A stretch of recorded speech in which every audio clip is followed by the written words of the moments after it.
سب سے بڑی سخاوت۔ ایک آدمی نے حاتم تائی سے پوچھا، اے حاتم، کیا سخاوت میں کوئی تجھ سے آگے بڑھا؟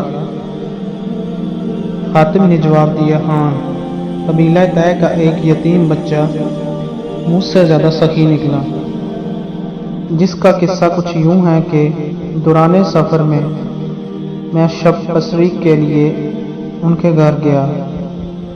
اس کے پاس 10 بکریاں تھیں۔ اس نے ایک ذبح کی، اس کا گوشت تیار کیا اور کھانے کے لیے مجھے پیش کر دیا۔ اس نے کھانے کے لیے مجھے جو چیزیں دی ان میں مغز بھی تھا۔ میں نے اسے کھایا تو مجھے پسند آیا۔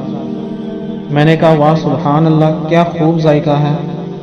یتیم بچہ فوراً باہر نکل گیا اور ایک ایک کر کے تمام بکریاں میرے لاعلمی میں اس نے ذبح کر ڈالی اور سب کے مغز مجھے پیش کیے۔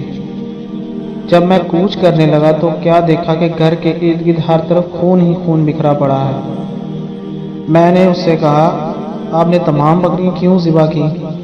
اس نے کہا، واہ سبحان اللہ، آپ کو میری کوئی چیز اچھی لگے اور میں اس پر بخل کروں، یعنی کنجوسی کروں، یہ عربوں کے لیے بدترین گالی ہے۔ حاتم تائی سے پوچھا گیا، بدلے میں آپ نے اسے کیا دیا؟ انہوں نے کہا، 300 سرخ اونٹنیاں اور 500 بکریاں۔ ان سے کہا گیا، تو پھر آپ اس سے بڑے سخی ہوئے؟ تو انہوں نے جواب دیا، نہیں، وہ مجھ سے زیادہ سخی ہے، کیونکہ اس نے اپنا سب کچھ لٹا کر سخاوت کی، جبکہ میں نے تو اپنے بہت سے مال میں تھوڑا سا خرچ کر کے سخاوت کی ہے۔